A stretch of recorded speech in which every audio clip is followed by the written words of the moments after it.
Capitalism is unstable, capitalism is unequal, and capitalism is fundamentally undemocratic. I want people to make their own choices about how they live their lives, the professions they lead, where they want to work, and what they do. And capitalism offers that potential. Slavery did it with masters and slaves.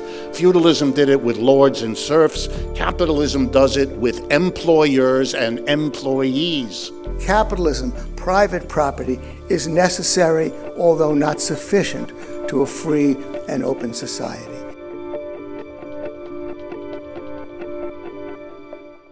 Please come up to the stage, debaters, two young men in the prime of their lives, Richard Wolff, who will be defending the proposition, socialism is preferable to capitalism as an economic system that promotes freedom, equality, and prosperity.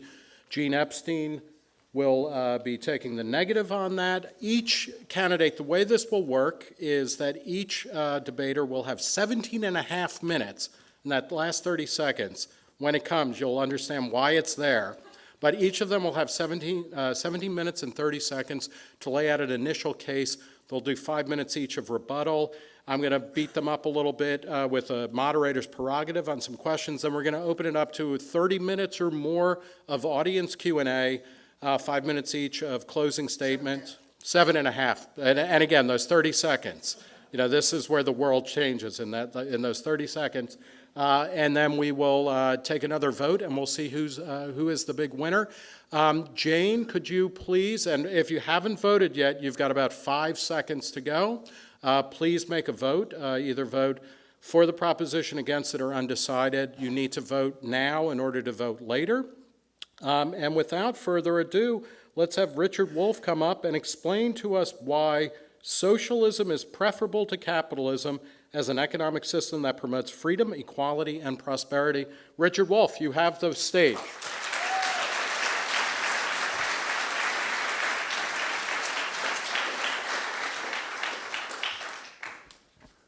Thank you all for coming. I assume that socialism is the reason that you came, either for it or against it. And I hope that the things I have to say will make some sense of it for you. I did want to comment on the notion that Reason Magazine is free and that the Understanding Marxism book costs money. And I want to urge you not to infer from the price what the values of these things are.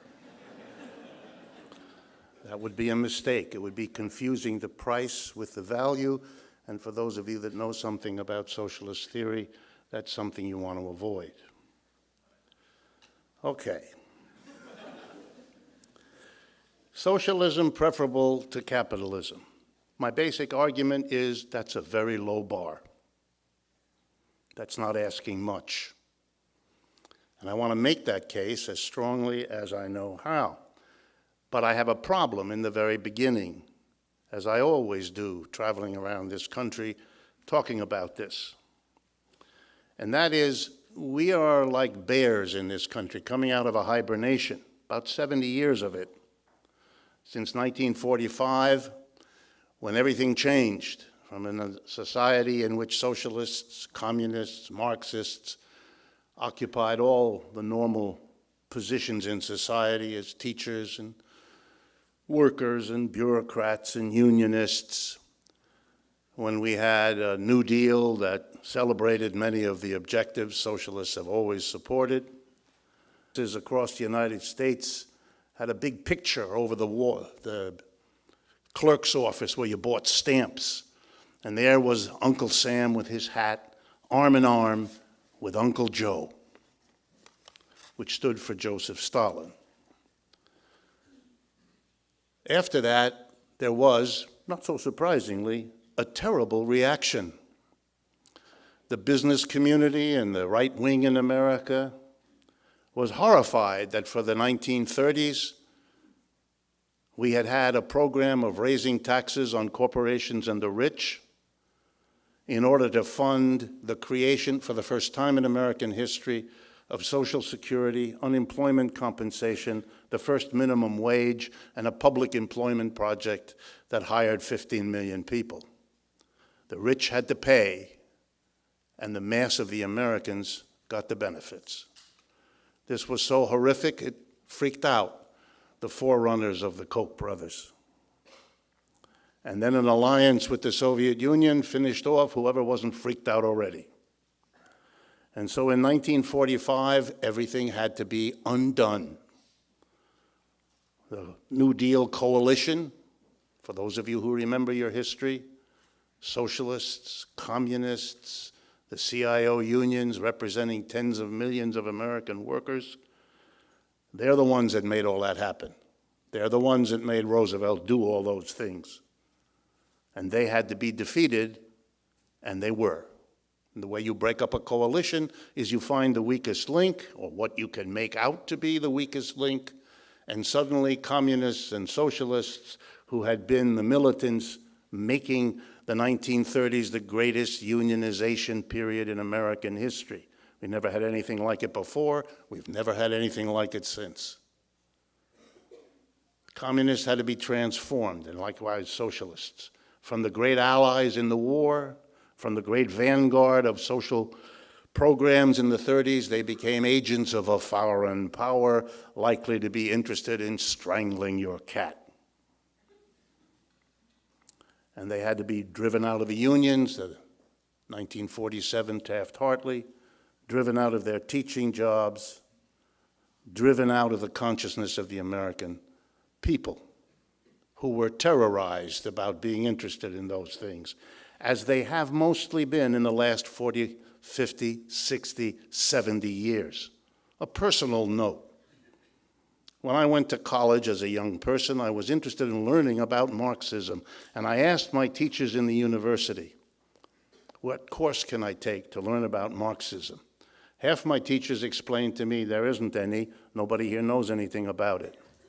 The other half said, oh, yeah, we know about it, but we're way too scared. We're not going to teach you anything about it. In my undergraduate and my graduate years, and I majored in economics, I'm an economics professor, here's a fact. No one ever in any economics course assigned me one word of Karl Marx. Is that because he had nothing to teach us? Don't be silly. They were just afraid. 75 years of fear. There's nothing smart and nothing excusable in any of that. Oh, and let me mention, since it might be of some interest to you, the three schools I attended were Harvard, Stanford, and Yale. And if they don't have the courage, what can you expect from Eastern Kentucky? So I have a problem to talk to you about socialism, because unless you're a very unusual American, and there are some, or a foreigner, because the situation's different abroad, you don't know much about socialism, or what you do know is 75 years out of date, because it's changed a lot, as I'm going to point out to you as I go through the argument. Okay, let's do it. Socialists disagree. They always have, from the beginning. Socialism is a product of capitalism. It always was. There was no socialism before capitalism came into being. Why? Because capitalism in the French and American revolutions made a big fat promise when it asked people to leave the feudalism that existed before and shift over to capitalism. It made the promise, as in the French Revolution, that capitalism would bring with it liberty, equality, fraternity, and let's add democracy and prosperity. Socialism is the movement that recognizes that what capitalism promised, liberty, equality, fraternity, and democracy, wasn't delivered and never was. And the socialism is a movement which, if it has anything in common among its different tendencies, is a notion that we can do better than capitalism. It's a yearning to do better.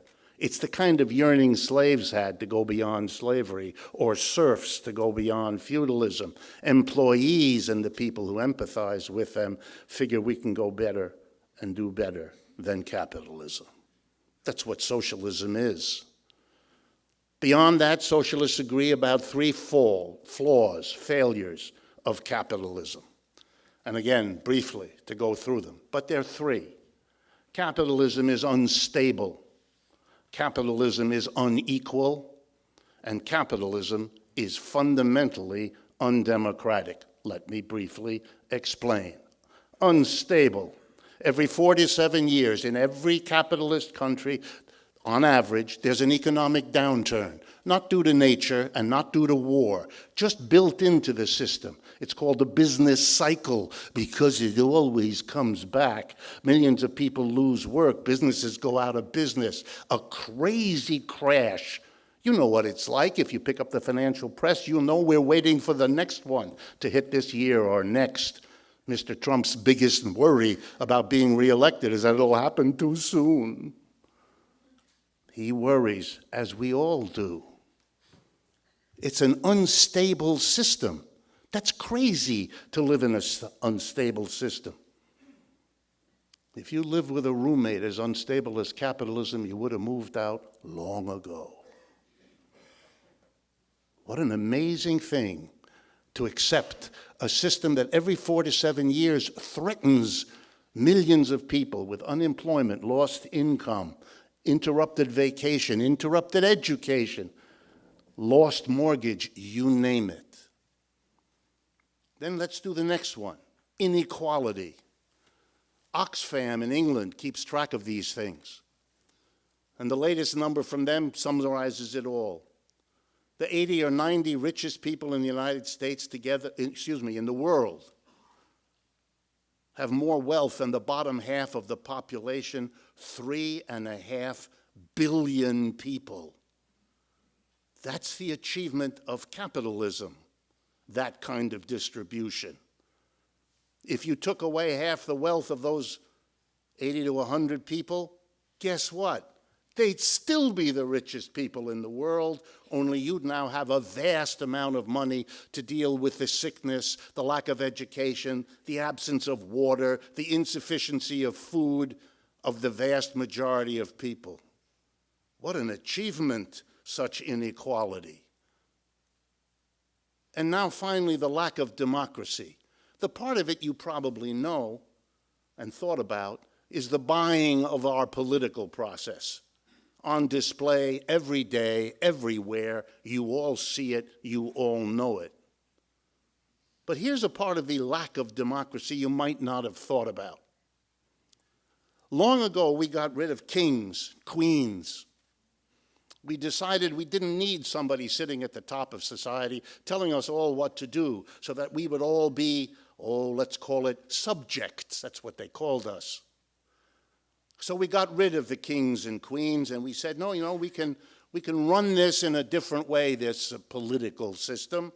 We can all get together, we can periodically vote and take steps and collectively make the decisions that used to be in the hands of the kings and the queens. How interesting. We democratized, at least a little, the politics. And what we didn't do was to democratize the economics. So what do we have inside each enterprise? A little king, an owner, a manager, a board of directors, a king and his court, who run everything, who make all the key decisions, what to produce, how to produce, where to produce, and what to do with the profits everybody in the enterprise helps to produce. If it's too difficult for you to hear me out, then it's a sign that I'm getting to you. Thanks. We're good. Please, keep going. Please hear out Professor Wolf. Please respect Professor Wolf. We don't have democracy in our workplaces. We never did. The commitment to democracy is verbal in this society, limited to that voting activity where we live, but not where we work. And as adults, that's where we spend most of our time. going to work, being at work, and recuperating from work. In the workplace, no democracy at all. We do what we're told. What we produce belongs to somebody else, and we have no say over what they do with it, how this is organized, what the technology is. And socialists, therefore, have said, my God, we can do better than capitalism, and that's what they want. And that's what they agree on, but here's where the disagreements. How do you go about it? What do you do? And we have a benefit, socialists do today. We have some experiments that were made in the 20th century, Russia, China, Cuba, and so on.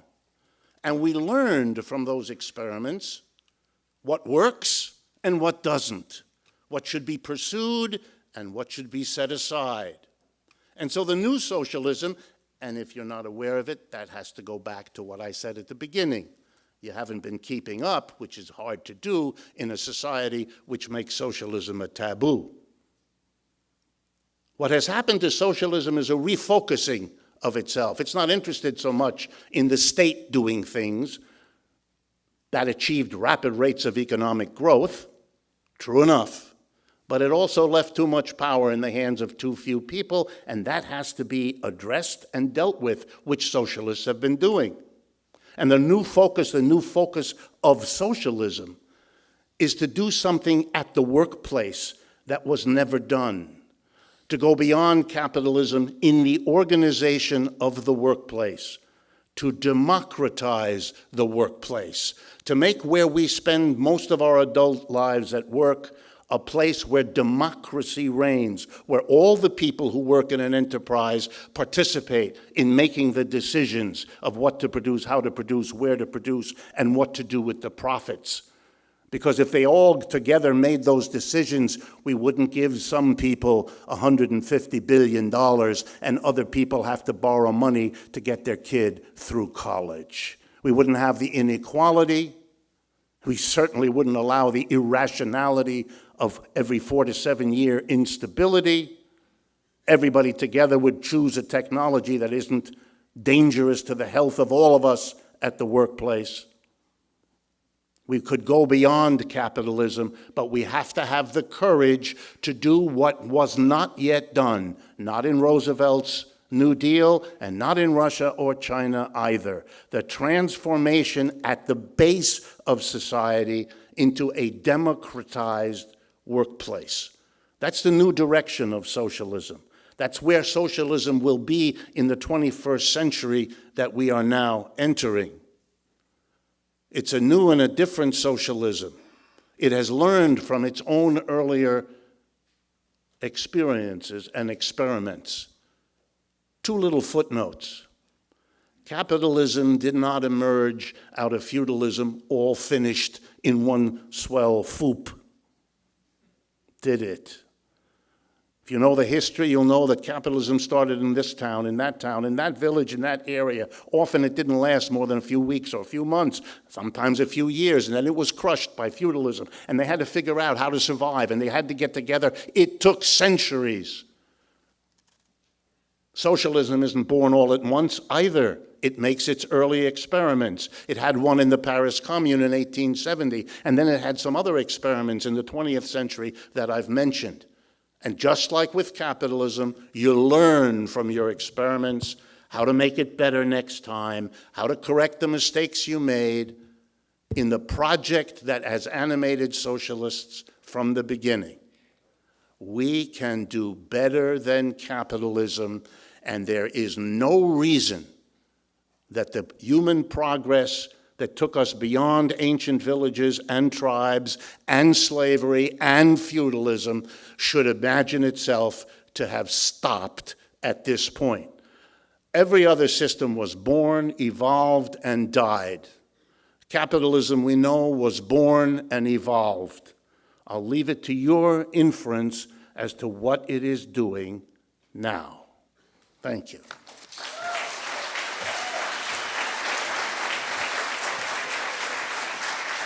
All right, thank you, Richard Wolff. Follow him on Twitter at at Richard D. Wolff with 2 Fs.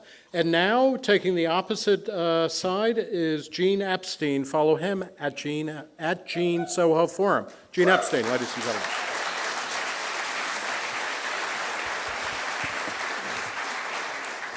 By the way, there are seats up front for people who are in the back, and I want to apologize to Professor Wolff for that outburst. That was very rude. We don't run the Soho Forum that way. And thank you, for Professor Wolff, for being gracious about that. Well, let me start. It is a pleasure to share a stage with Richard Wolff, who I consider my alter ego in a parallel universe. We both came of age as socialists. In my case, from age 1, since my mother was a card-carrying member of the Communist Party, and I have her FBI file to prove it. You could always tell who the FBI agents were in the party because they were the only ones who paid their dues on time. Richard paid his dues by getting an economics PhD at Yale, followed by a career advocating socialism. I paid my dues by evolving into a different kind of radical, a bleeding heart, freedom-loving advocate of capitalism. I believe that even the deeply flawed capitalism we have now, heavily distorted by government interference on behalf of the powerful, is preferable by far to Richard's socialism in promoting freedom, prosperity, and equality. Richard bears a very heavy burden of proof because his socialism has never existed. He repudiates my mother's Soviet Union, my mother's favorite Cuba. He has indeed called these systems state capitalist. I'm glad he's learned from their mistakes, since their mistakes has in fact, of course, cost the blood of tens of millions of innocent people. He wants the economy, as he explains in his book, Democracy at Work, A Cure for Capitalism. He wants the economy reorganized around workers' self-directed enterprises in which employees own and democratically run companies and keep the broadly defined profits or surplus that normally go to the employers. I fully support what Richard calls employees becoming their own employers, so long as people freely choose that arrangement. Richard thinks such firms are a substitute for capitalism, but they're actually just another option that capitalism offers. Nothing about the system of protecting property rights of firms in a free market dictates how these firms must be structured. Richard himself has written about the, quote, varying kinds and degrees of democracy in the workplace which already exist. Based on these cases, he observes, quote, workplace democracy responds to deep needs and desires, unquote. But these deep needs and desires seem to run only skin deep. Richard has written that in today's worker-owned enterprises, quote, it might be legally possible for worker owners to transform the enterprise so that they become not only owners, but also collectively directors. However, he concedes, that has very rarely happened. Well, no doubt it very rarely happens because workers very rarely want it to happen. But the move to workers' self-directed enterprises can happen in the capitalist system if workers do want it to happen. Start with the fact that the bottom half of the population accounts for 1/3 of all consumer spending, the bottom 4/5 for nearly 2/3, adding up to trillions of dollars per year. On the investment side, there's over $1 trillion in labor union pension funds domestically and an estimated $40 trillion worldwide held by labor union pension funds. All this financial firepower could be marshaled to make workers' self-directed enterprises the dominant mode of production. And it would be true to the 1960s view that radical change must be implemented by the same people who seek to be the embodiment of that radical change. But the unwillingness of workers to follow the Marxist playbook is as old as Marxism itself. Around 1980, democratic socialists like Michael Harrington and Tom Hayden advocated a bottom-up socialism similar to Richard's. But they acknowledge that without the coercive power of government, worker-owned enterprises, quote, are almost impossible to get off the ground, as two of them wrote. Richard might argue that it's okay to use government power to try to jumpstart workers' self-directed firms, since government often rigs the game anyway. But a Marxist like Richard should be deeply troubled by the old contradiction of radical change from below being implemented by the force of government from above. And beyond that, he would use government to socialize finance and the allocation of labor. That's why he and I are taking opposite sides in this debate. He advocates a full-blown form of socialism that will put freedom, prosperity, and equality under siege, just like the old socialisms did. But let's go all the way with Richard and assume that a socialist political party wins at the ballot box with 2/3 of the electorate voting for its candidates. Since 2/3 is normally interpreted in politics as a mandate, the government makes Richard's socialism a reality. But voting for a radical idea in a voting booth is very different from a full and active commitment to that idea. So let's not assume that the 2/3 have anticipated the real consequences of what they voted for. Richard writes that apart from doing our assigned jobs, workers would each be, quote, democratically and collectively given fully equal participation in decision-making over their own enterprise and over the broad economy, unquote. He adds, somewhat ominously, quote, no one could work without engaging in both roles. There will be a need for financing under Richard's socialism, both to create new worker-owned companies and to provide funds for enterprises that want to expand. The, quote, obvious alternative, writes Richard, to the existing sources of finance is, quote, socialized banking, consisting of, quote, workers' self-directed enterprises where workers and communities affected by bank policies together direct and operate banks. So Richard would shut down the nearly $50 billion raised annually through crowdfunding and the several hundred billion raised through various forms of venture capital. And finance is not the only function he would relegate to the power of politics.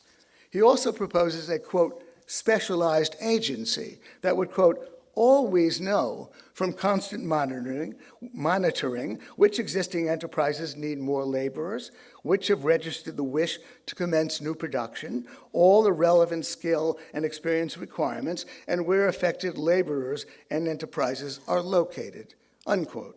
He adds that the agency's reports would be submitted to all workers to aid them in making their decisions. Notice that he's talking about knowledge of the relevant skill and experience of 160 million workers in the U.S. across hundreds of thousands of firms. That's information the specialized agency will, quote, always know from constant monitoring. From my work experience, I can tell Richard that those constant monitors who keep coming around will be the butt of jokes, and the information they come away with will be superficial when it isn't totally misleading. So in Richard's world, we'll be required to do our assigned jobs, attend meetings about company matters, and vote on the outcomes. We'll also have to pore over the reports of the labor allocation financial agencies and then discuss their recommendations with many others and vote on those outcomes. I submit that only in a dystopian nightmare could most of us imagine ourselves spending our waking hours in this way, especially since the vote of any one of us, can hardly determine the outcome anyway. Richard approvingly uses the 1960s term participatory democracy, in which we each get to participate actively in democratic decision-making. In a 1970 book called After the Revolution, sociologist Robert Dahl explained the arithmetical unworkability of this idea. If each attendee at a meeting were given just 10 minutes to address the issue being voted on, it would take 10 hours to move on to the next issue, provided there were only 60 people at the meeting. But let's take this leap and assume the participatory democracy would be functional. Many firms seeking to expand their operations will have to borrow funds from the democratically run financial agencies, while also applying to the democratically run labor allocation agency for more workers. And these democratically run agencies will be ruled by the vote of the majority. But to pick up on an objection raised by Atlantic Magazine journalist Connor Friedersdorf, we might ask, how easy will it be to get the democratically run finance and labor allocation agencies to support the expansion plans of firms that produce Muslim prayer rugs and Korans and the building of new mosques? Friedersdorf goes on to ask, would you prefer a socialist society in which birth control is available if and only if a majority of workers exercising their democratic control assents? Or would you prefer a society in which private businesses can produce birth control, in part because individuals possess economic rights as producers and consumers, the preferences of a majority of people around them be damned? Unquote.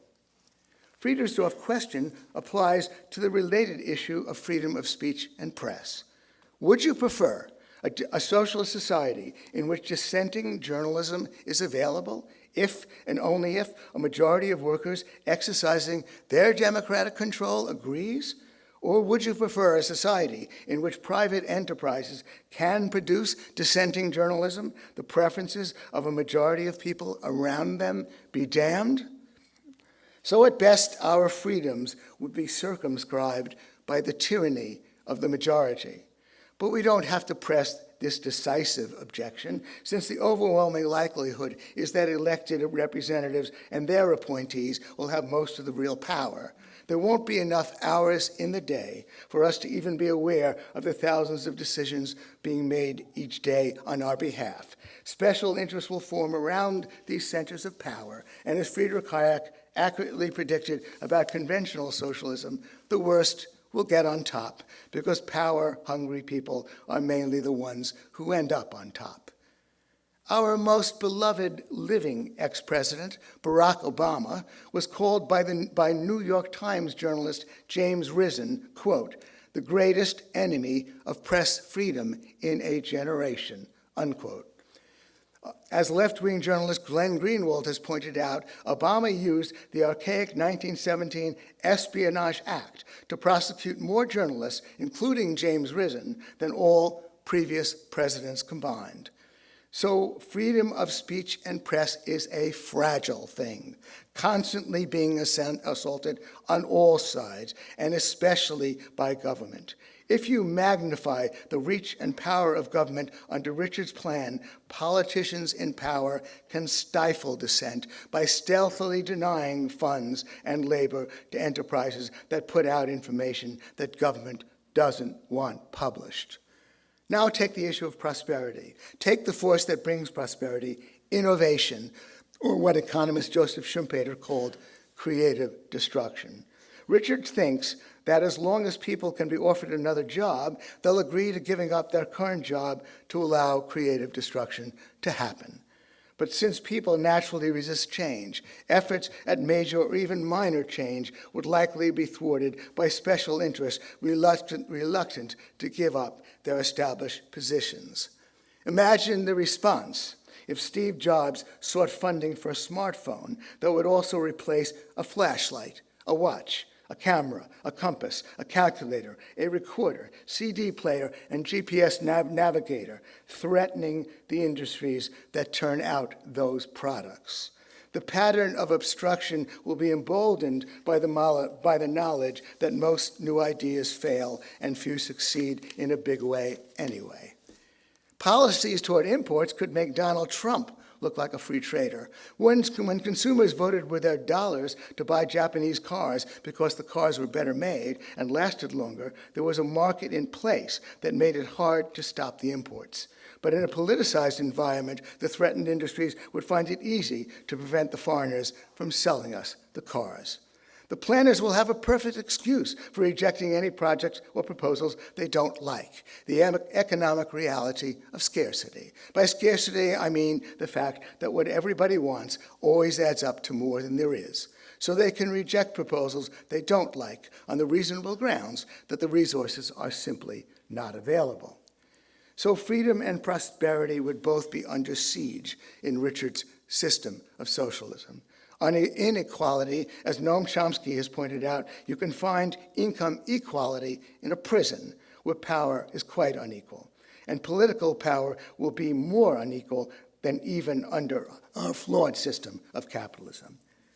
The flawed system we have is preferable by far to what Richard proposes in terms of freedom, prosperity, and equality. Because we have so many avenues of private funding, dissident publications like The Intercept, Jacobin Magazine, Reason Magazine, books like by Richard Wolff, and a debate series like the Soho Forum can persist. Because we have private funding and reasonably functioning consumer and capital markets, innovation that brings prosperity can persist and even flourish. And on income inequality, the turn toward capitalism in countries like China and India has lifted hundreds of millions out of grinding poverty and has therefore meant a narrowing of income inequality globally. But I began by saying this is a flawed system. Riddled with crony capitalism. Richard mentioned the instability of the U.S. economy. Indeed, it is unstable. I read Richard's analysis, and as far as I can understand, he believes that the Great Recession was triggered by the fact that the consumer was tapped out, that consumers could no longer afford what they were buying. Well, if he looks at the data, he'll find that just before the Great Recession happened, consumer spending continued to rise. That was in the fourth quarter of 2007. What he ignores was the crony capitalist policy of government through the Federal Reserve that brought that awful event. So I'm Gene Epstein, and I'm here to recruit you. Yes, we have a flawed capitalism, but in order to make it a better capitalism, we have to do a lot of radical things, including reining in the power of the Federal Reserve that does indeed cause a banking cartel and brings instability in this economy. Maybe we can talk more about those things later on. Thank you very much.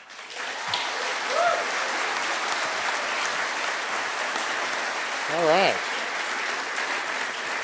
Well, thank you, Gene Epstein. The debate is joined. Now we're going to have 5 minutes of rebuttal each. Gentlemen, I'll suggest that you stay seated and use hand microphones. No, I'd like to go to the podium. You want to go to the podium? Okay, we cannot keep these guys down, so we won't try. Richard, you have your option. I just want to remind people of a couple things. One is, remember that the proposition, the resolution under debate is socialism is preferable to capitalism as an economic system that promotes freedom, equality, and prosperity. Follow Richard Wolff at Richard D. Wolff with 2 Fs. Follow Gene Epstein, Gene Soho Forum. Follow me at Nick Gillespie. Follow the Soho Forum at the Soho Forum. Follow Reason Magazine at Reason. Richard Wolff, please, you have 5 minutes to rebut.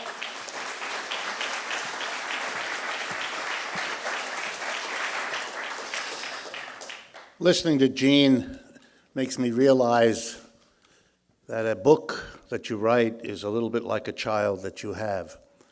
You think it's yours, and then you watch as it becomes its own thing and is understood by other people in ways you never imagined.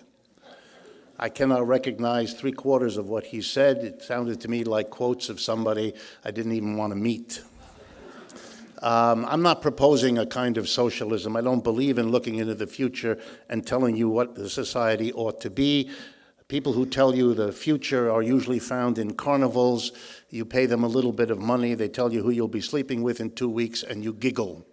If you actually take seriously what they've proposed, you need help. I'm not proposing what a socialism would look like, number one. I'm talking about how you get beyond what we have. Because like in all societies, you're either satisfied with the way things are, or you're looking for how to make them better. If there's a genius in the United States, it's been that we've been willing, in many areas, to do better. But there's a taboo when it comes to economics, represented by what Gene said, that you really shouldn't look at that because it's only going to get worse. Those nasty politicians will do all the terrible things that should make you stay with what you have. Oh yes, tinker with the Federal Reserve or here, but don't change the fundamentals. Where did that come from? Where did the economic system get a pass? We debate about family life, we debate education, we debate our transportation system, but debate the fundamental structure of capitalism, which is not about markets and not about the government, but how you organize the production and distribution of the goods and services without which you cannot live. Slavery did it with masters and slaves. Feudalism did it with lords and serfs. Capitalism does it with employers and employees. And the whole purpose of my book and the work that we do and the new directions of socialism is to question and transform that. No more group of employers telling us all what to do and employees living in that undemocratic workplace. And the whole notion of controlling the government so it doesn't oppress you in all the ways that Gene likes to enumerate is to create a social force at the base of society that could possibly prevent that.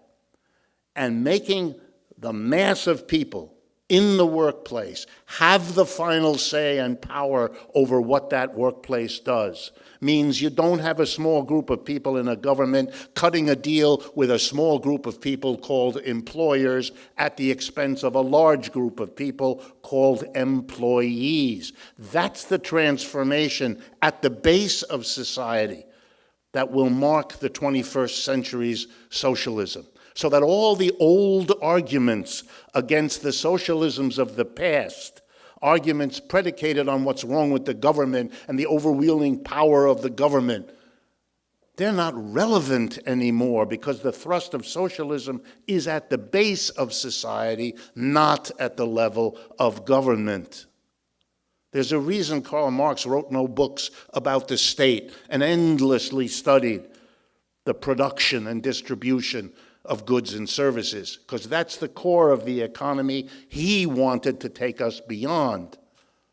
And that's the problem we have. We have let that go as if there's something necessary or holy or sacrosanct about that way of organizing production. So we all take it for granted. We shouldn't. We never should have.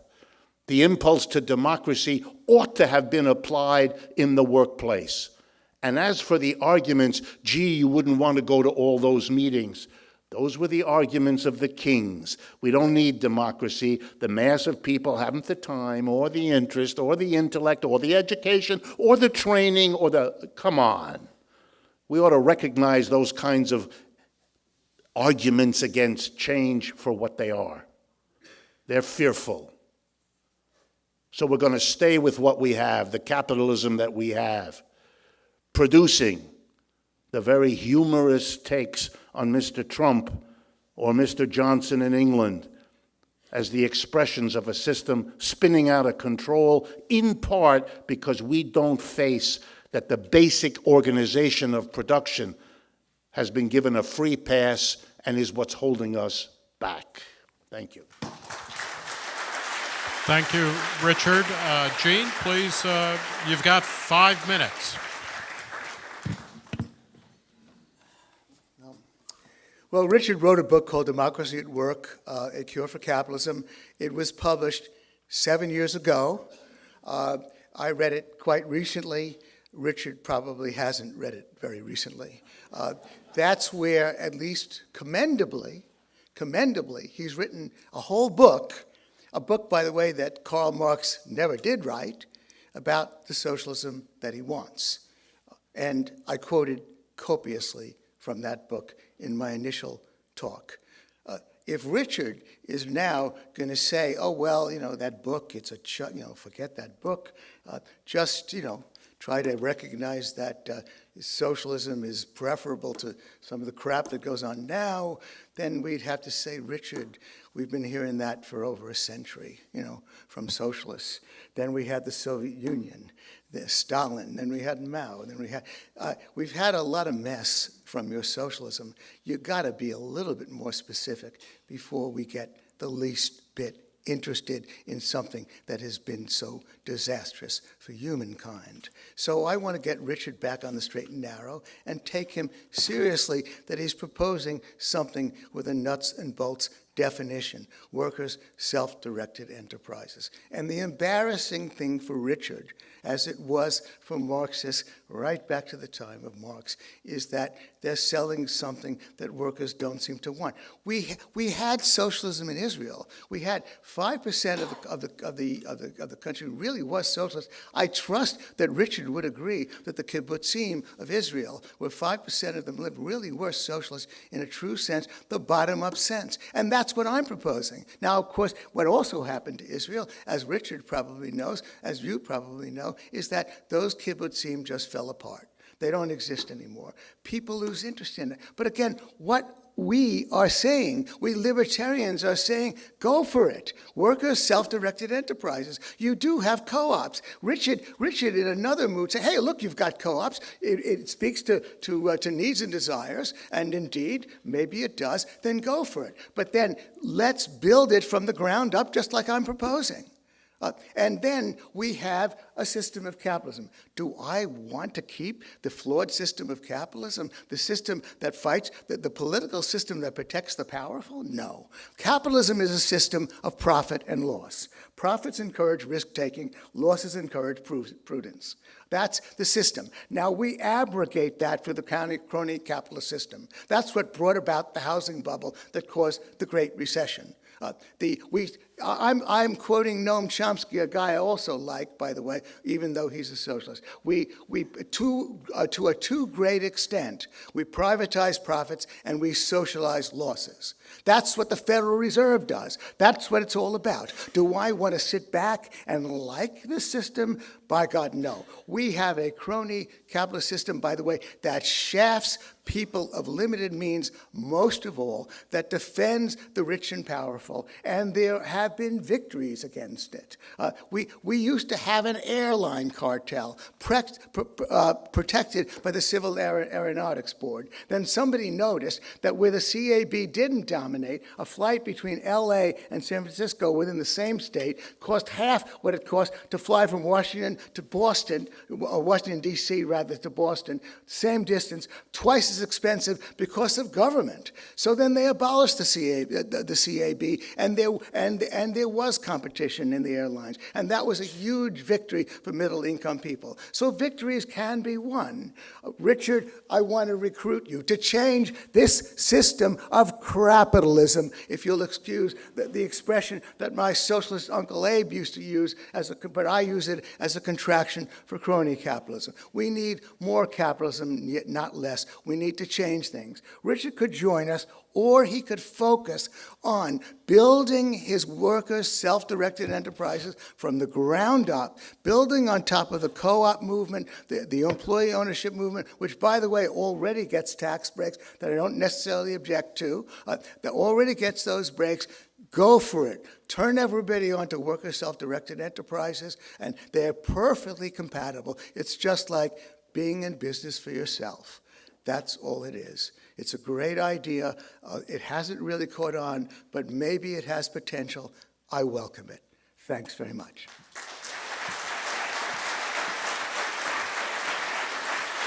All right. Thank you, Gene Epstein and Richard Wolff. We're now ready to do the audience Q&A. We have a couple of microphones set up. Please walk up to them. I am going to be, I realize that each of you probably on some level view the other as a Nazi. I am going to be, which is wrong on both counts, but I'm going to be a Nazi. I'm going to ask you to state a question. We don't want to hear a lot of speeches. We want to hear questions. Direct them to either or both people, debaters. So let's go, and we're going to start right now. Go. First question. Hello, my name is Nicholas Jacobi. I'm from Germany, native German, and it took me 35 years and winning the Green Card lottery before learning what libertarianism is. I studied social science in Germany, taught it. Thank you. What's the question? question? I would like to know from Mr. Wolff why he thinks that it was not possible for me to learn about libertarianism and tyranny of the majority, even though I studied social science and taught it for 7 years at high school. Yeah, I'm now 38 years old, and it took me moving here. But you learned it obviously before you learned about Marxism before you even left high school, because if you know about the term when you start studying, I would say it was much easier for you to find out about the other side than me. Okay. That studied social science and Thank you. taught it. Okay, thank you. Richard, please use a microphone. Hold one up. And I guess it should be on. Could you? Can you hear me? Yes. Okay. Okay, so the question was basically, What was he was that question? calling BS on the idea that you couldn't learn about Marxism. And the question was that I really could, or that you want to know why That I you have. couldn't? It took me 35 years I, Okay, so. He took a long he's time, actually and saying- you took a very short time. He's Why is saying that? libertarianism is harder to learn about than Marxism in today's I society. never indicated the number of years it took me to learn Marxism. Okay, Richard, can I I am sorry it took you a long time, if that helps. do you feel like there is not a free flow of information in contemporary America? I mean, it blows my mind that you could even say that. Okay. I give All you. right, thanks. Okay. Let me explain. Economics departments, which is what I know around the United States, is where you might learn Marxian economics. You have to go. First of all, the vast majority of economics departments in the United States have no person in them who knows of or teaches a course in Marxian economics. Number one, they don't have them at all. Number two, the vast majority subscribe to a basic kind of mainstream economics that's called neoclassical economics, which is the dominant tradition. There is a small dissenting group that are called Keynesian economics because of something that happened in the Great Depression and the new development of a critical perspective that has nothing to do with socialism. There's tremendous fights between the neoclassicals, who are the majority, and the Keynesians, who are minority. One of the very few things the two groups can get together on is excluding Marxists. That's the way the American economic system works. And since it's the economics departments of our universities that train the politicians who deal with economics, the journalists who do economics, and the people in the top reaches of business, you have a solid kind of mask, if you like, of uniformity in which the kinds of things that a Marxist economist talks about are bizarre for them, not because of their complexity or their newness, but because they have no experience whatsoever in dealing with these things. And that has been true for the entirety of my experience in the American academic environment, where I've been a professor all my life. It is a systematic exclusion of the kinds of ideas that I represent that makes students to this day not encounter it, or, if they have a lot of fortitude, to have little study groups on the side at their own expense to learn this kind of material, because this country remains afraid of dealing with that kind of thinking and that kind of tradition, even though the literature for it is massive. Okay, thank you, Well, Richard. I wanna And comment- wait, Gene, I'm sorry, hold on. Richard, can I ask, does it complicate that scenario at all that we have at least one major candidate for president, Bernie Sanders, who identifies as socialist and has a large turnout? I mean, the idea that socialism is somehow suppressed seems like a reach, to be quite honest. Bernie Sanders is the first candidate in 75 years not to disown that title as part of the requirement not to commit political suicide. And you want me, the first time in 2016 that he dared do it, breaking that taboo, I'm supposed to pretend that the one person so far done it in 75 years undoes what I just said? You got to be kidding. Hey, and Richard, I'll look forward to the first time a major party candidate actually explicitly is libertarian. Gene, do you have a comment? I completely agree with Richard. Is this on? Yes, it's on. It's on, it is on? Okay. Yes, it's on. Thanks. Yeah, I completely agree with Richard that that there's a lot of mind rot in the academic departments on economics. Most of these economists basically want to run the world. They want to pretend that economics is a branch of mathematics. It's a waste of time for the most part. In the age of the internet, don't let school get in the way of your education. There's no excuse not to inform yourself about a whole range of things, including Austrian economics, with which I identify, or Marxist economics, with which Richard identifies. The internet offers just an incredible amount. Lectures from Richard Wolff himself on the internet. I appear regularly on Part of the Problem, Dave Smith's show. So you want to catch that to learn economics the intelligent way, that whatever you really learn, you teach yourself anyway. Don't let school get in the way of your Thank you. education. And it might be interesting, we're going to go to the next question, to think, by my count, I think there's 2 Marxist economics departments in the country. There's one at Notre Dame and one at UMass Amherst. There's about 2 Austrian programs of note, maybe 3. So as Dave Smith pointed out, we're all losers in this room. We have that in common. We're in the same club. Okay, question. Let me just briefly correct it. There was at Notre Dame a department. That program was destroyed about 8 or 9 years ago and doesn't exist. And the program at University of Massachusetts, where I taught, has ejected most of the Marxists that were there. There were half a dozen. And so it is now really better described as a Keynesian or left-wing Keynesian program. Thank you. There is no Marxist department in the United States. There are only scattered Marxists build one. here or there. Get those workers building up from the ground. Let's go. Okay, question. Sir, no preamble, we don't care where you're from. We're all strangers here. It's the French Foreign Legion. Just ask the question.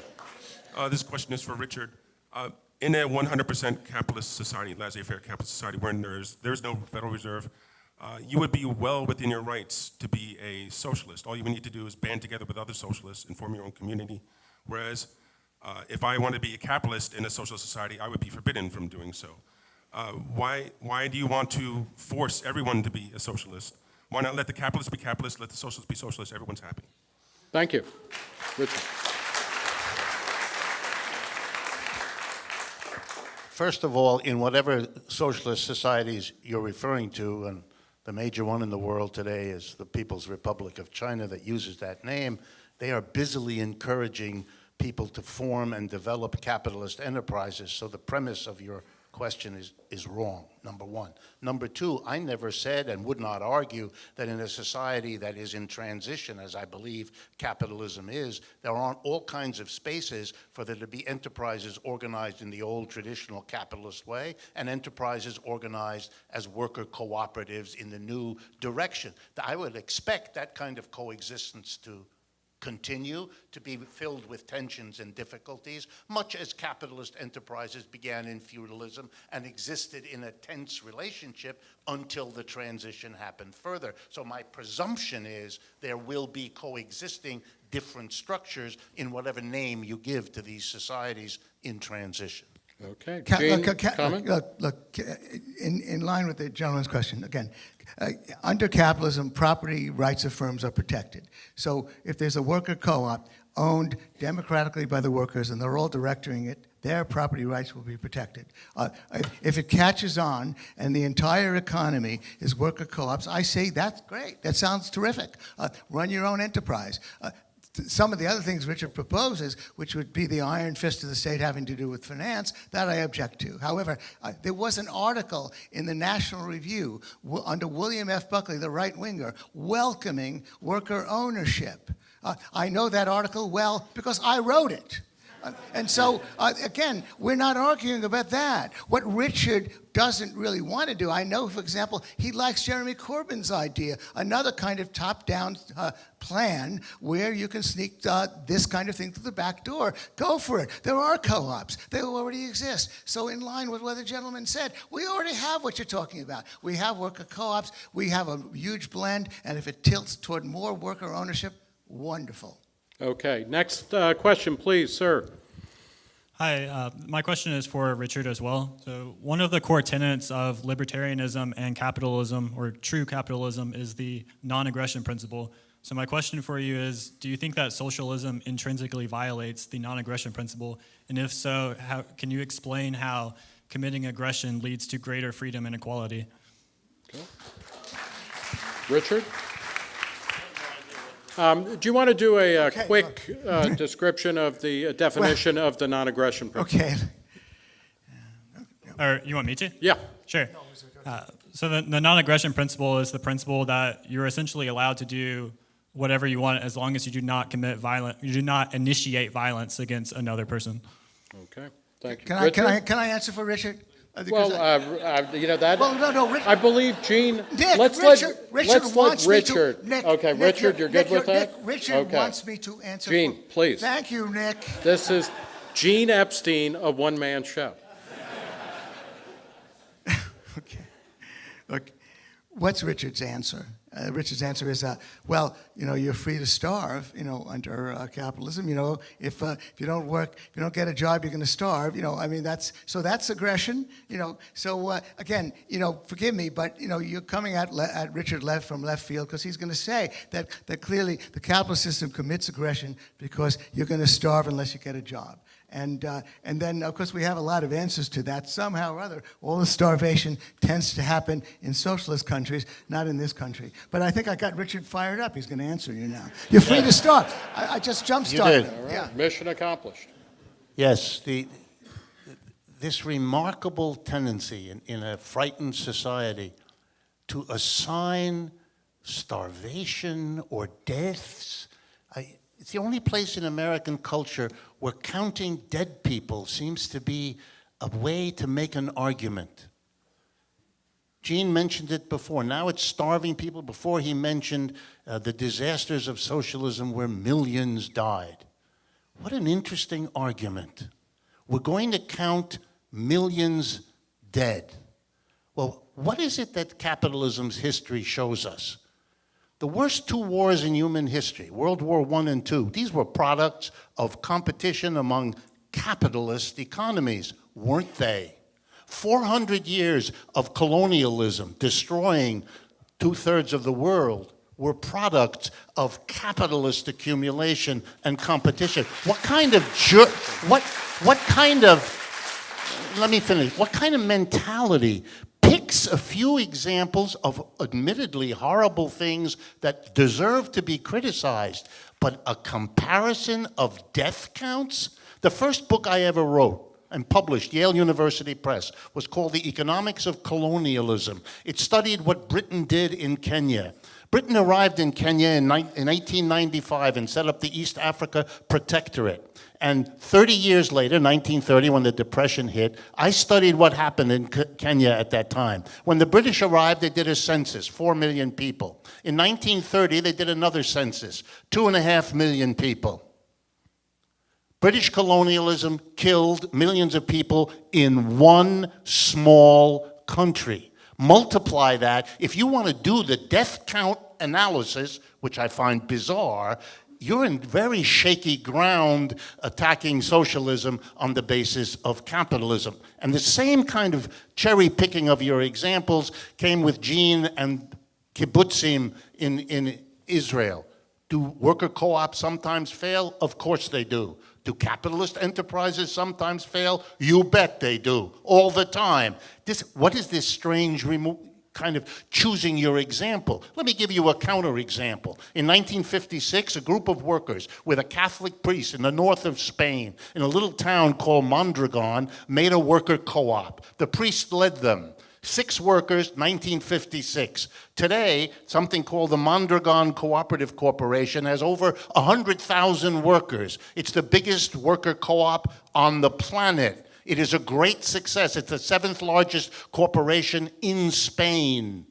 It is a successful worker co-op. 2 American corporations pay the Mondragon Corporation to have their scientists working alongside the scientists in this worker co-op. And the name of the 2 American corporations is General Motors and Microsoft. They understand what those worker co-ops can do, even if people here have to pick an example where it didn't work out. It's as if I said, well, capitalism, just look at the Ford Edsel. Gene, Again, you're let me champing at the make bit. two comments. Make 2 comments to Richard's comment. Again, I like what Richard just said. Again, go for it. I only mentioned the kibbutzim because obviously the kibbutzim were a well-known socialist phenomenon. It didn't work out. Mondragon did. I was very interested in the worker ownership movement in the 1980s, ironically, by the way. When I was senior economist in the New York Stock Exchange, I was going to all the meetings. We were hearing about Mondragon all the time in the 1980s. 30 years have passed, and we don't have a Mondragon in the US. So I encourage Richard to go for it. Build it. Capitalism will love it. Why not? So again, I'm not trying to discourage Richard about going for it. I'm just saying that he has the means to do it. He can start that revolution right away within the context of capitalism. With respect to the body count point, the only point that's being made in this case, and again, I honestly apologize to Rich for backing him in the sense that he seems to now defending the state capitalism that he objects to. He wrote a whole book, collaborated in a whole book, in which he condemned the Soviet Union as state capitalist. So he doesn't really want to defend those old line socialisms. But the difference in terms of body count is that this was what governments did to their own citizens. These famines, because they couldn't run the agriculture right. The worst getting on top, lunatics, sociopaths like Joe Stalin and Mao Zedong and Pol Pot taking over, and murdering their own people either through the sin of commission or omission. That's the difference. Oh God, of course, the body count with respect to war, 2 million people, killed in Iraq and Vietnam. Of course, our body count with respect to wars abroad, horrible. Richard and I completely agree about that. We're talking about the body count of governments against their own people under socialism. Okay. That's the bad record we're talking about. Question, sir.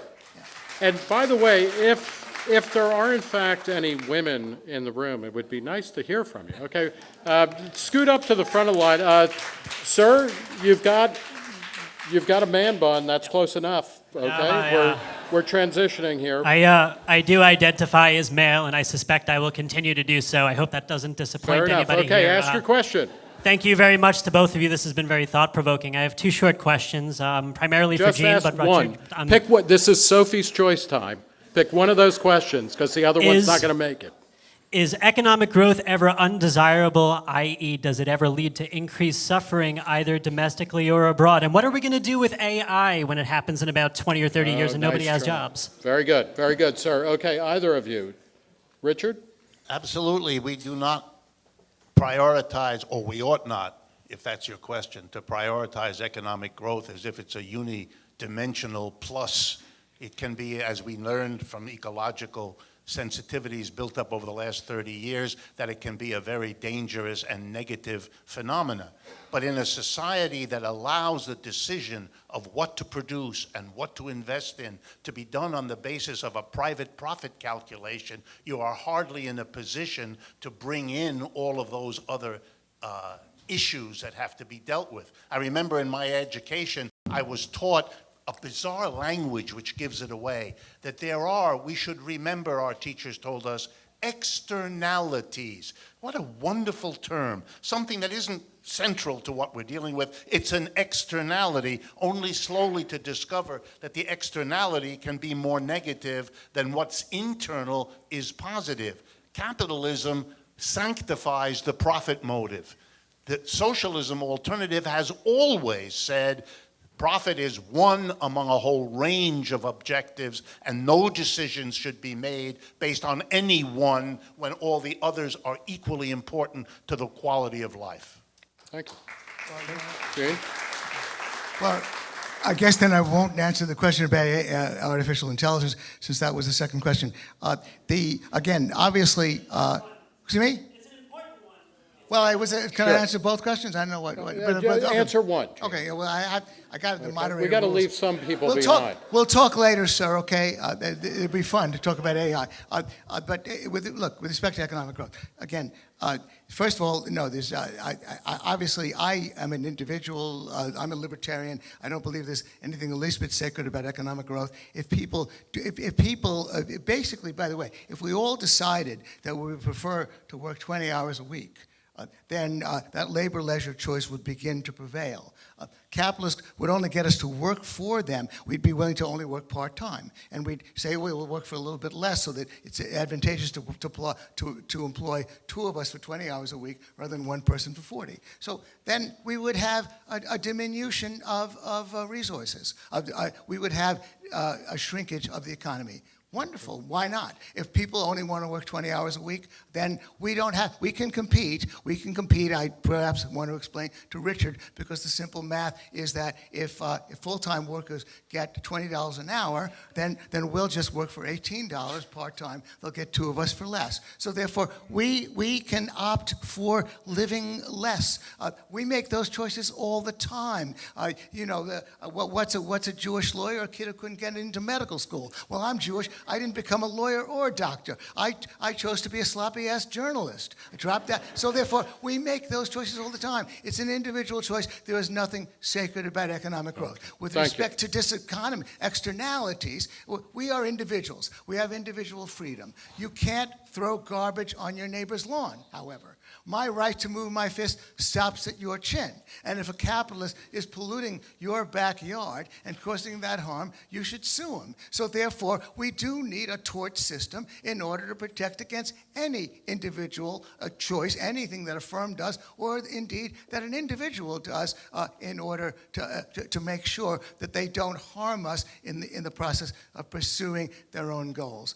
That's the best brief answer. Okay, thank you. Richard, quick rebuttal. I really find it extraordinary, this sort of commentary, if we would like to work only shorter hours. The history of capitalism is the history of the struggle of the mass of working people to reduce the length of the working day from the 16 hours it was in early capitalism in England to 14, to 12, to 10, to 8. It's been a struggle at every point. Capitalists driving people, children as well as adults, to work incredible hours, workers having to mobilize and fight. This is not a matter of the libertarian notion, let's just choose. That's not the way the world worked. It hasn't worked that way in the past, and it doesn't work now. That's a system that imposed those struggles and all the suffering that went into it until people said, no more. We won't work that many hours. We won't let you have our children when they're 6.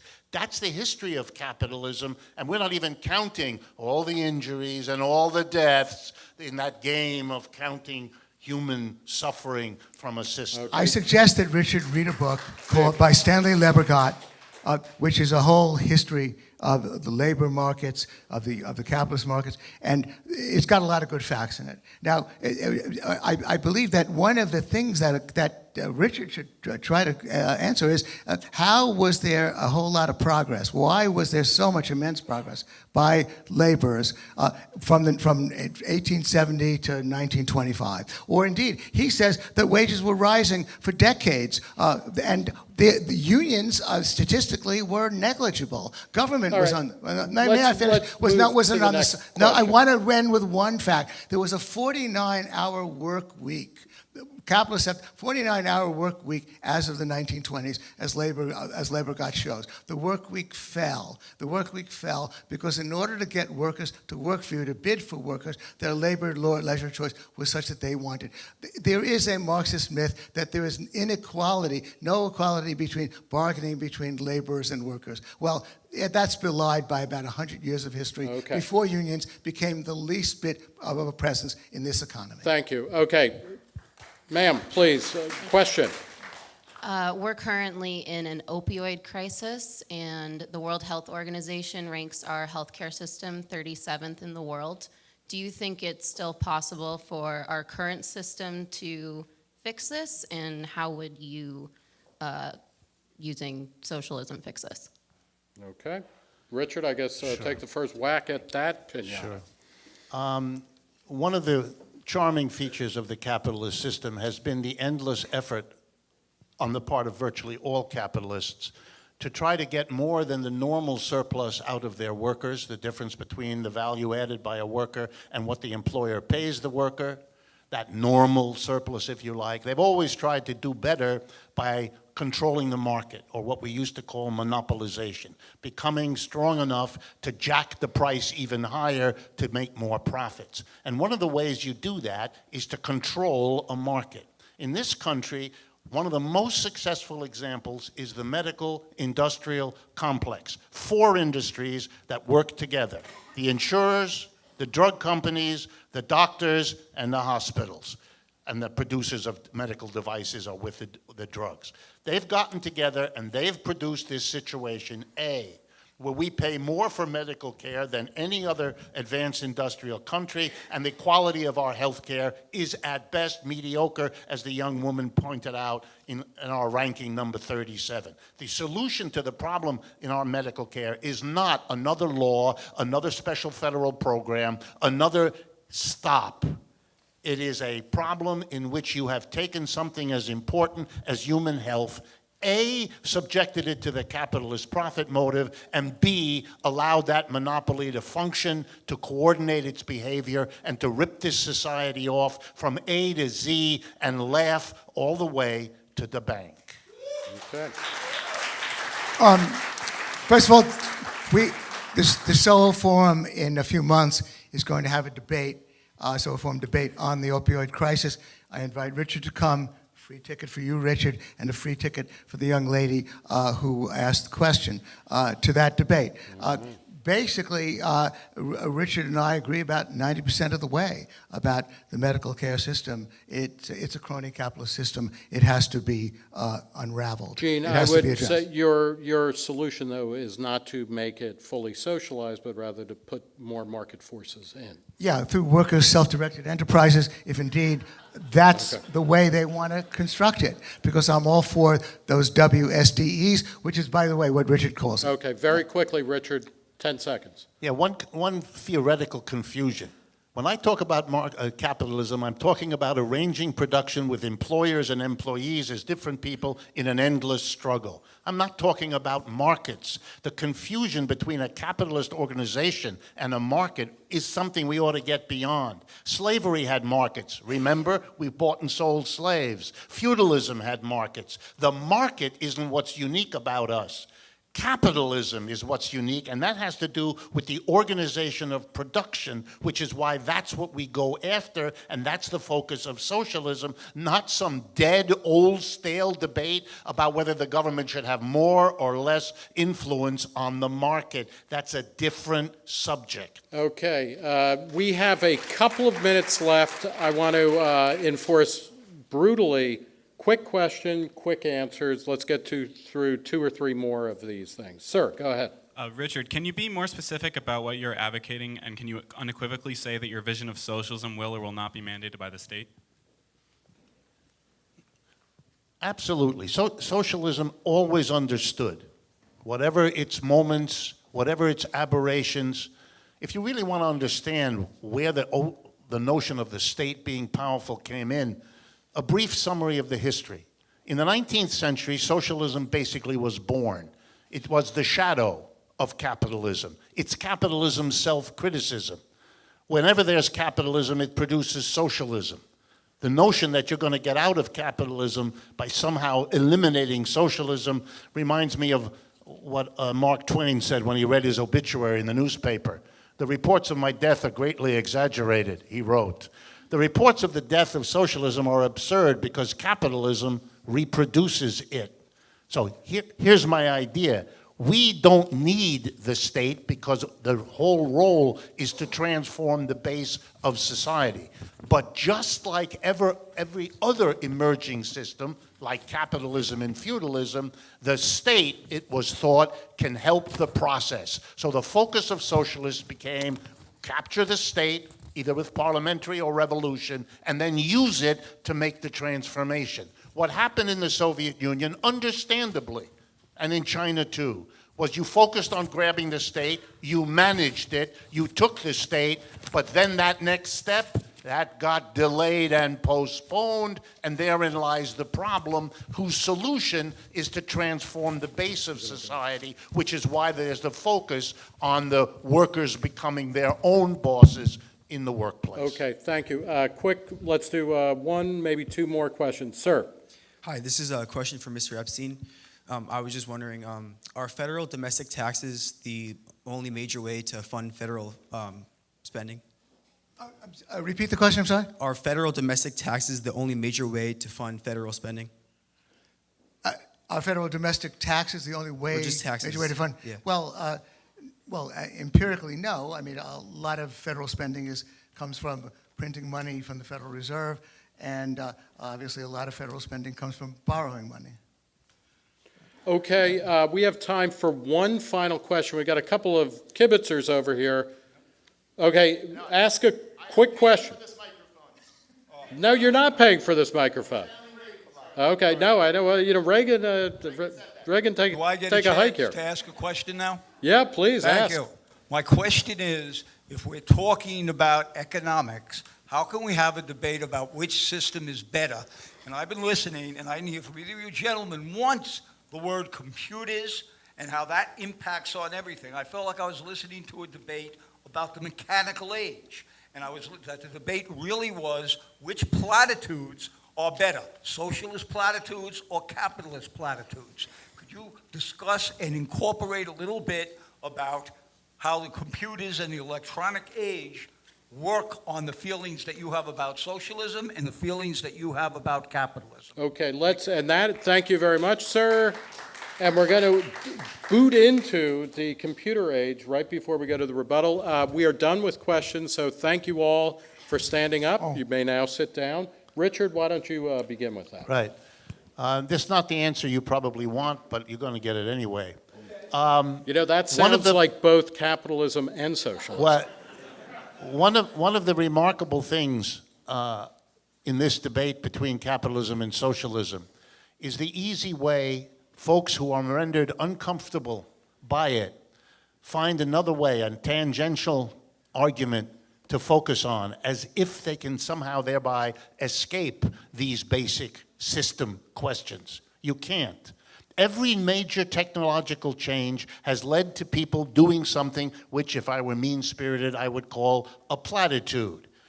Everything is going to be changed by the jet engine. Everything's going to be changed by electricity. Everything's going to be changed by chemistry. Everything's going to be you finish the technological determinism, it used to be called. Each new invention is going to radically no, it doesn't. It changes things, for sure.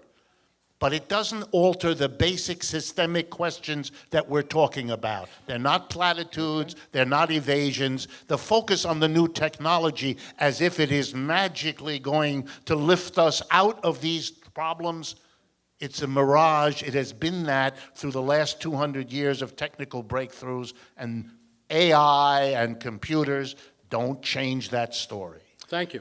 May I comment that? Gene. That I don't know if there is a syllable of what Richard said that I do not fully agree with just now. Indeed, look, we've had the computer age for 3 decades. We have ATMs, we have automatic tellers. Wants are infinite, and as Richard is indeed is absolutely correct in saying, the way we run our economy is the way we run our economy. Richard and I, we agree. We have not been debating. You know what? Platitudes. We're going to stop this phase. This was the audience Q&A. We now have the people, the two debaters, Richard Wolff and Gene Epstein, going into their final statements. They each have 7.5 minutes. And again, remember that the proposition, the resolution before us is socialism is preferable to capitalism as an economic system that promotes freedom, equality, and prosperity. Richard Wolff, you have 7.5 minutes to seal the deal.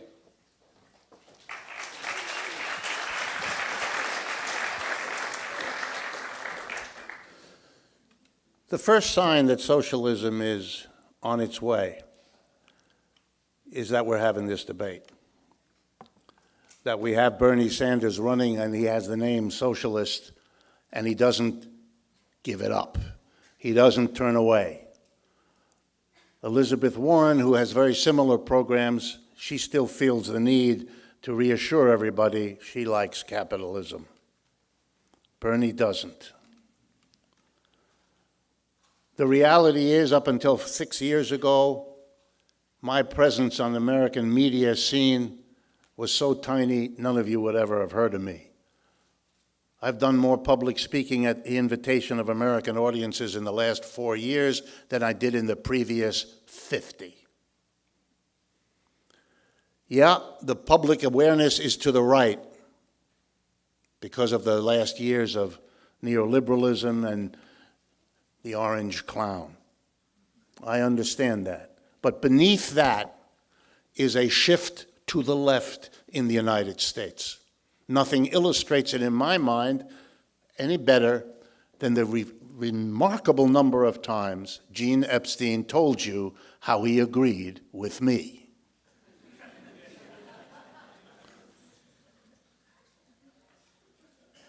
I don't run away from the label socialist, and I don't run away from the label Marxist either. I'm proud of what I've learned from those traditions. But I'm also very clear, and I really hope I've gotten that across, that the way the question for this evening was posed is a problem. There is no singular socialism. There never was. Socialism is a large, complex tradition of multiple different notions that are often at great odds with one another and have had long and bitter disputes. What in the world do you mean by socialism? Is it the social democracy of Scandinavia and German and Western European countries? Is it the socialism that China or Russia or Cuba talk about? Is it the focus on transforming workplaces into worker co-ops instead of undemocratic, hierarchical workplace kingdoms? What do you mean when you talk about socialism? The very idea of using the singular reflects what I tried to say at the beginning. We have to understand we are emerging from a 75-year period in which we didn't learn about it, think about it, or discuss it.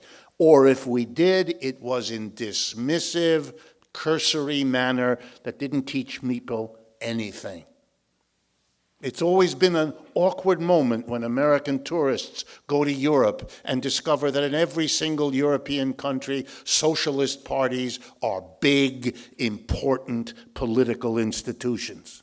I won't embarrass you by asking you how many of you know that the government in Portugal today is a coalition of the Portuguese Socialist Party, the Portuguese Communist Party, and the Portuguese Green Party, and that they've been the government for quite a few years now. I won't embarrass you. The last thing I would say is, because of this peculiar fetish Americans have about the government as either being something that's going to save us all, which is crazy, or which is going to crush us all, which is equally crazy. Governments do what they do in large part because of the pressure from those who have the position to shape them. One of the problems with the liberal, in the old British sense, or the libertarian, if you like, is that the argument always starts with the government as if it were a deus ex machina that just has some qualities of things it does without asking the obvious question, why does the government do this or that or the next thing? We're supposed to believe it's built into the genes of the government that it does certain things. The government does what the pressure of the society and the way it's organized make it do. Every bit as much as what the government does influences the rest of the society. Let me conclude by correcting Gene about Jeremy Corbyn, because he's the future in terms of what we're talking about. The British Labour Party, the second party in England, by the way, a party most of whose members identify as socialists, in the British Labour Party, there's a commitment they've made. And the commitment goes like this. When we're elected, One of the first laws we'll pass is the following. Any company organized in Great Britain can continue the way it is as a capitalist enterprise. But if it comes to the following decision, either to shut down or to move out of Great Britain, or to sell itself to another company, or to go public with an IPO, issuing shares, before it can do that, it must give its own workers the right of first refusal. That's the law. That the workers can buy the company and convert it into a democratically run worker cooperative. And when everyone says, well, where in the world will the workers get the money to do that? Mr. McDonnell, the closest advisor Mr. Corbyn has, smiles and says, the government will lend it to them. Why? Because for the British people to have freedom of choice between a capitalist, undemocratic enterprise on the one hand and a worker co-op democratic enterprise on the other, they have to have some experience of what they're like, both to buy from and to work in. And the only way they can have that experience so they can choose freely between them or what mix they want of them is if there's a sector that they can buy from and work at. So we, as the leaders of Britain, have to create the sector so that the free choice of our people between systems can finally happen. That's the role of the government, expanding free choice, rather than being represented as imposing something in that fearful imagery that we all have, as if the government is like those nasty people at the post office who make us wait before they sell us the stamps. Thank you.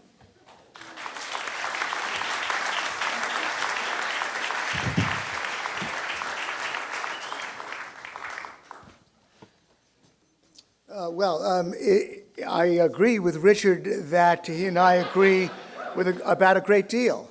And I think that's wonderful. Why do we agree about a great deal? Because we're both radicals. And radical people do see a lot of evil in our current society, even though I think Richard basically wants to march in the wrong direction.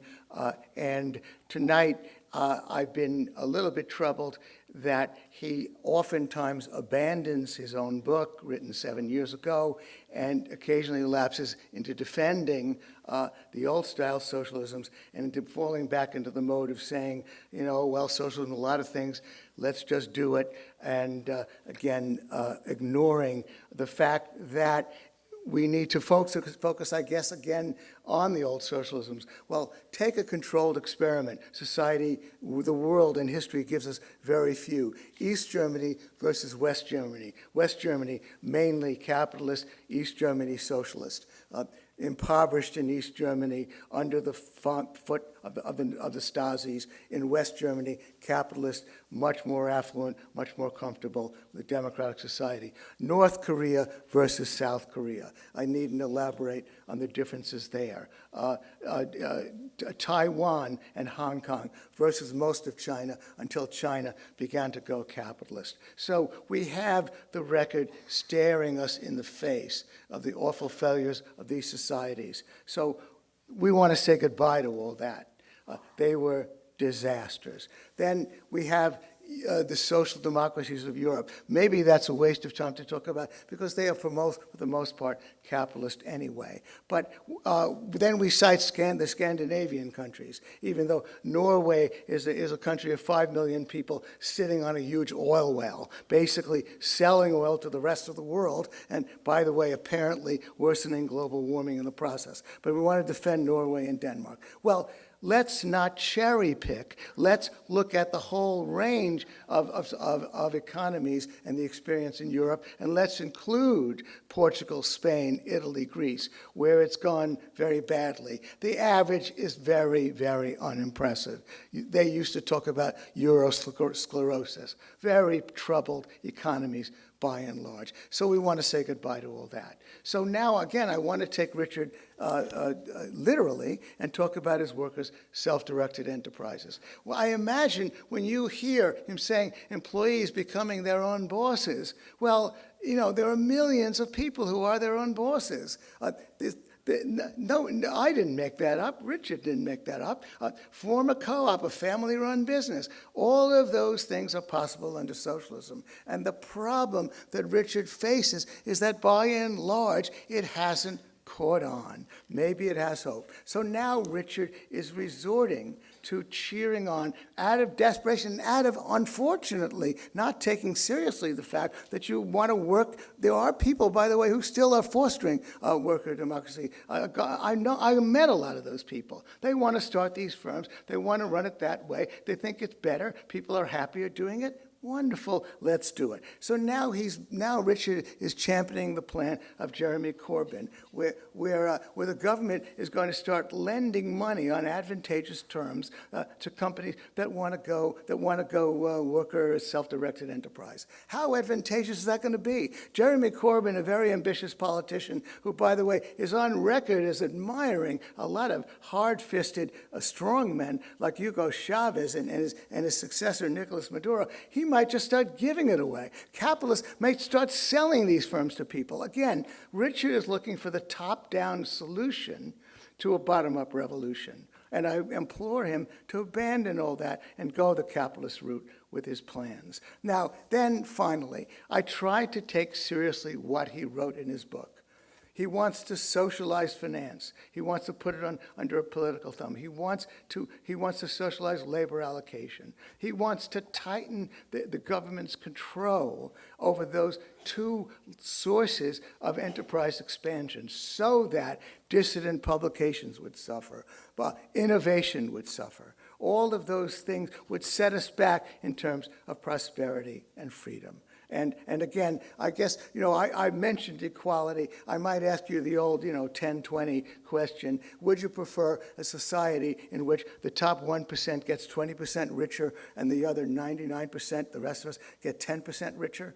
Or would you prefer, that's more inequality, or would you prefer a society in which the top 20% get poorer and the bottom, the top 20% get poorer and the 99% get 10% poorer? We all get poorer, but then since the top 1% is getting 20% poorer, that narrows equality. Well, we want actually, because extremes touch, and Richard and I believe in individual rights, I want people to make their own choices about how they live their lives, the professions they lead, where they want to work, and what they do. And capitalism offers that potential. But it can indeed evolve. We do need to free up the housing markets, which are under the thumb of the crony capitalists. We do indeed, and that is hurting poor people, preventing them from moving to high-wage cities like New York and Los Angeles and San Francisco.